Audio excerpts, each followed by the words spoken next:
we will further continue from 28th shloka where Vishwamitra story is explained. Okay.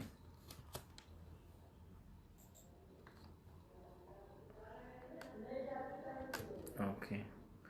So, Canto 9, Chapter 16, Text 28. गाधेर अद्भून महातेजा समिद्धा इव पावकः तपसा छात्रम उत्सृज्य यो लेभे ब्रह्मवर्चसम. गाधे from Maharaj Gadhi. Abhut was born Mahateja, very powerful. Samidha, inflamed eva like Pavaka, fire. Tapsa by austerities and penances. Chatram, the position of a Kshatriya. Utsrija, giving up. Yaha, one who Vishwamitra Lebhe achieved Brahma Varchasam, the quality of a Brahmana. Vishwamitra, the son of Maharaj Gadhi, was so powerful as the flames of fire from the position of a Kshatriya. From the position of a Kshatriya, he achieved the position of a powerful Brahmana by undergoing penances and austerities. Because he was very powerful, son of Gadhi, Vishwamitra, and he was a Kshatriya, but then he attained the position of a Brahmana. So, purport by Srila Prabhupada ki jai. Now, having narrated the history of Lord Parashuram, Shukdev Goswami begins the history of Vishwamitra. From the history of Parashuram, we can understand that although Parashuram belonged to the Brahminical group, he circumstantially had to work as a Kshatriya. Later, after finishing his work as a Kshatriya, he again became a Brahmana and returned to Mahendra Parvat. Similarly, we can see that although Vishwamitra was born in a Kshatriya family, by austerities and penances he achieved the position of a Brahmana. These histories confirm the statements in Shastra that a Brahmana may become a Kshatriya may become a Brahmana, or Vaishya, and a Vaishya may become a Brahmana by achieving the required qualities.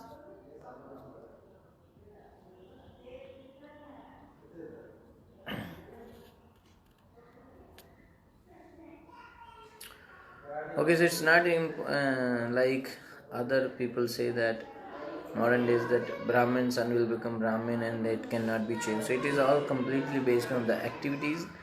So we have example of Parashuram, who earlier was Brahmin, then he became like Kshatriya, and then again he became Brahmin. Okay. Now here Vishwamitra, he is actually born in Kshatriya family, but he performed great austerities and penances, and now he achieved the position of a Brahmana. So Prabhupada is saying that these histories confirm the statements in the Shastra that a Brahman may become a Kshatriya may become a Brahman or Vaishya, and a Vaishya may become a Brahman by achieving the required qualities. One's status does not depend upon birth. As confirmed in Srimad Bhagavatam by Narada, Yasya Yala Lakshanam Proktam Pumso Varnabhivyanjakam Yad Anyatrapi Drishye Tata Teneva Vinirdishet.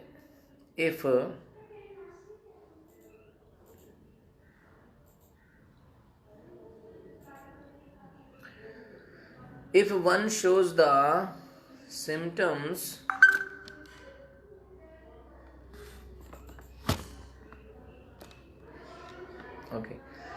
if one shows the symptoms of being a Brahman, Kshatriya, Vaishya or Shudra, even if he has appeared in a different class, he should be accepted according to those symptoms of classification.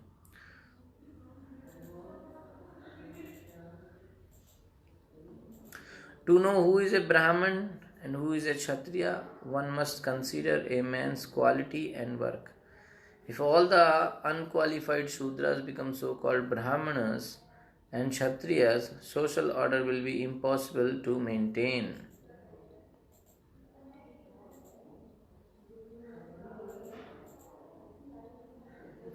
Thus, there will be discrepancies. Human society will turn into a society of animal, and the situation all over the world will be hellish. Okay. So, based on the man's quality and work, guna and karma, as is mentioned in Srimad Bhagavad Gita, Chaturvarn Maya Sister Guna Karma Vibhaksha. So, based on the guna and karma, who is Brahman, who is Kshatriya, that is decided. Okay, not based on the birth. So, Prabhupada is saying if all the people who are Shudras, unqualified, if they become so-called Brahmanas and Kshatriyas, then what will happen? The society will become completely disturbed. It will be impossible to maintain the social order. And there will be so many disturbances in human society. So, it is like that. Okay.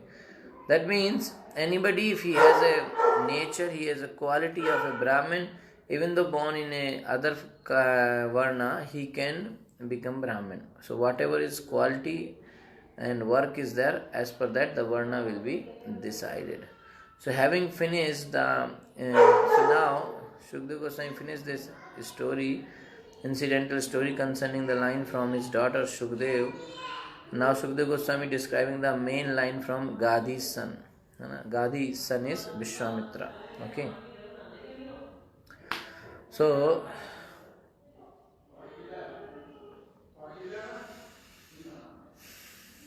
now he actually started explaining and narrating the appearance of the Lord. That's what Shukdev Goswami want to explain. So now he concludes the dynasty of this time in order to describe the Yadu dynasty where the Lord appeared. So he went to the Yadu, the another side, where in Yadu, in that dynasty only Lord Krishna appeared. That is why he is called Yaduvanshi. Okay. So now he stopped here and then he went there. So he started explaining about Gadi and his son Vishwamitra. 29. Vishwamitrasya chaivasan putra ek shatam nirpa madhyamastu madhuchandas evate. Vishwamitrasya or Vishwamitracha also indeed asan. There were putra asans ek shatam 101 nirpa, O King Parikshit. Madhyama, the middle one, too indeed Madhuchanda, known as Madhuchandasa, named the Madhuchandas, Eva, indeed they, all of them. O King Parikshit, Vishwamitra had 101 sons, of whom the middle one was known as Madhuchanda. In relation to him, all the other sons were celebrated as the Madhuchandas. In this connection, Srila Vishwanath Chakravarti Thakur quotes this statement from the Vedas: Tasya ha Vishwamitrasaika shatam putra asu panchashad eva jayayamso madhuchandasaha panchashat kaniyamasaha. Vishwamitra had 101 sons. 50 were older than Madhuchanda and 50 younger. Okay, so based on his name only, everybody were called as Madhuchandas. Okay, so they were all called by same name since he was the principal in the group. So that was the main son. Okay. Now, 30th shloka. Putram kritva sunhasepam devaratam cha bhargavam ajigartam sutanaha jeshta yesha prakalpayatam. Putram is son kritva accepting sunhasepam, whose name was Sunasepa, Devrat, whose life was saved by the demigods. Cha also Bhargavam, born in the Bhrugu dynasty. Ajigartam, the son of Ajigarta, Suta, unto his own sons. Aha ordered Jeshta, the eldest, Esha Sunasepa, Prakalpayatam, accept as such. Vishwamitra accepted the son of Ajigarta, known as Sunasepa, who was born in the Bhrugu dynasty and was also known as Devrat, as one of his own sons. Vishwamitra ordered his other sons to accept Sunasepa as their eldest brother. Vishwamitra, so he accepted the Ajigatra, so that his name was Sunasepa, another who was born in the Bhrigu dynasty and was also known as Devrat, as one of his own sons. Okay. So Vishwamitra ordered his other sons to accept Sunasepa as their eldest brother. So because he accepted him as his son, so other sons he said that you should consider him also as your eldest brother. Yo vai Harishchandra makhe विक्रीतः पुरुषा पशु स्तुत्वा देवान् प्रजेशादीन् मुमुचे पाशबन्धनात्. He who Sunasepa why indeed Harishchandra Makhe in the sacrifice performed by King Harishchandra, Vikritaha was sold, Purusha man, Pashu sacrificial animals, Stutva offering prayers, Devan to the demigods, Praja Isha Adin headed by Lord Brahma, Mumuche was released Pash Bandhanat from being bound with ropes like an animal. Sunasepa's father sold Sunasepa to be sacrificed as a man animal in the yajna of King Harishchandra. When Sunasepa was brought into the sacrificial arena, he prayed to the demigods for release and was released by their mercy. Okay, so that was the connection to the Harishchandra story. Okay. Here is a description of Sunasepa. When Harishchandra was to sacrifice his son Rohit arranged to save his own life by purchasing Sunasepa from Sunasepa's father to be sacrificed in the yajna. Sunasepa was sold to Maharaj Harishchandra because he was the middle. Sunasepa was sold to Maharaj Harishchandra because he was the middle son between the oldest and the youngest. It appears that the sacrifice of a man as an animal in yajna has been practiced for a very long time. Okay, so who was Sunasepa? At the sacrifice performed by Harishchandra, Rohita was the son to be sacrificed. Rohit. That was the promise Harishchandra gave to Varuna. Okay, so he bought the. So what happened then? Rohita, he was supposed to be sacrificed, but he bought the middle son named Sunasepa as the sacrificial animal. Means he went and he purchased this boy Sunasepa from his father, so that in place of me, this boy can be sacrificed. Since the father Ajigartha had more affection for his eldest and youngest son, so they gave his father. He loved youngest and eldest son more, so the middle son he gave for that. So Sunasepa praised the Devatas and became free from the bondage as an animal. So he pleased Devatas, demigods, and they made him free from this kind of animal life. Okay. 32. Yorato deva yajane devairgadhishu tapasaha devarata iti khyata Sunasepastu bhargavaya hivu.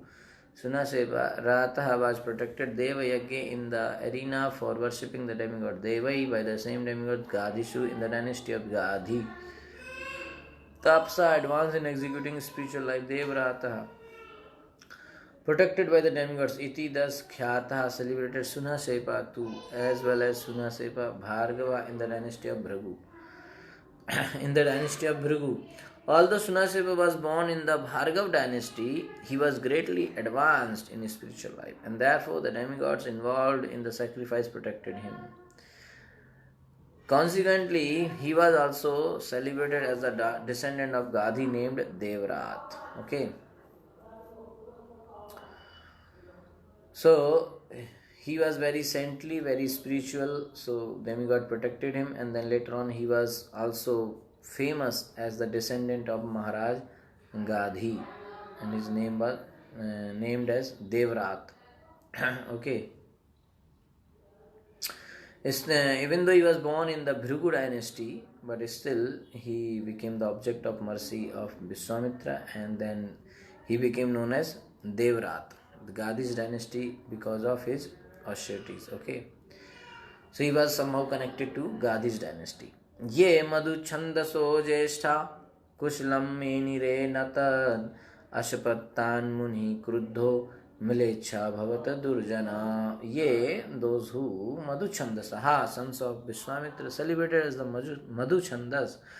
Jeshta, eldest, Kushlam, very good, Mainire, accepting.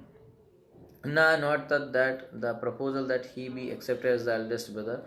Ashapat Kastan, all the sons, Muni, Vishwamitra Muni, Kruddha, being angry, Mlecha, disobedient to the Vedic principles, Bhavata, all of you become Durjanaha, very bad sons. So Vishwamitra said to his sons that this you should consider him as your eldest brother. So when requested by their father to accept Sunasepa as the eldest son, the elder 50 of the Madhuchandas, the sons of Vishwamitra, did not agree. They said, we will not accept him. Therefore Vishwamitra, being angry, cursed them. May all of you bad sons become milechas, he said, being opposed to the principles of Vedic culture. In Vedic literature, there are names at the time milechas were less. But now Prabhupada is saying everyone is milecha only. Okay, nobody is following Vedic principles, everybody is milecha. So this is the beginning of Kali Yuga. At the end of Kali Yuga, everyone will be milechas, only milechas and milecha and milechas. That means nobody will follow Vedic principle. That time Bhagavan Krishna will come in the form of Kalki incarnation, and then he will kill all the milechas. Milech nivaha nidhane kalayasi karavalam.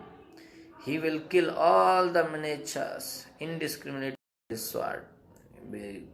Kalki will have very sharp sword, and with that sword he will kill.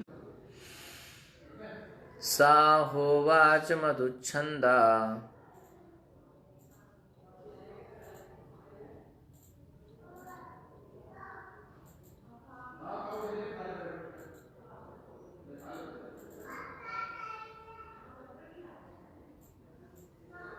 Okay. Krishna, Hare Hare, Hare Ram, Ram Ram, Hare Hare, Hare Krishna. 34 shloka. Sahovach madhuchanda sardham panchashata tataha yanno bhavan sanjanite. After the first were discussed. I think we lost you. Connection. Hare Krishna.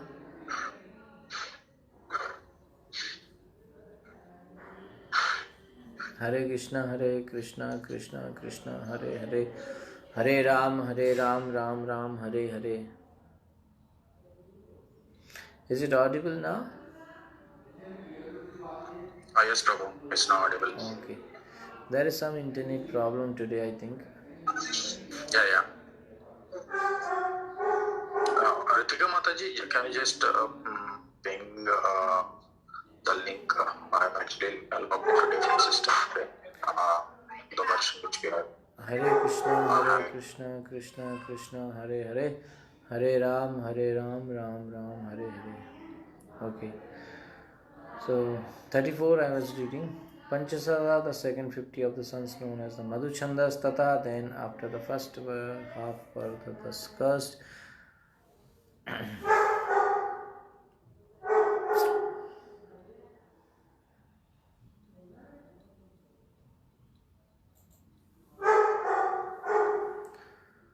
Okay, so 34th shloka. Since there is internet issue, we will do tomorrow. Okay, Hare Krishna.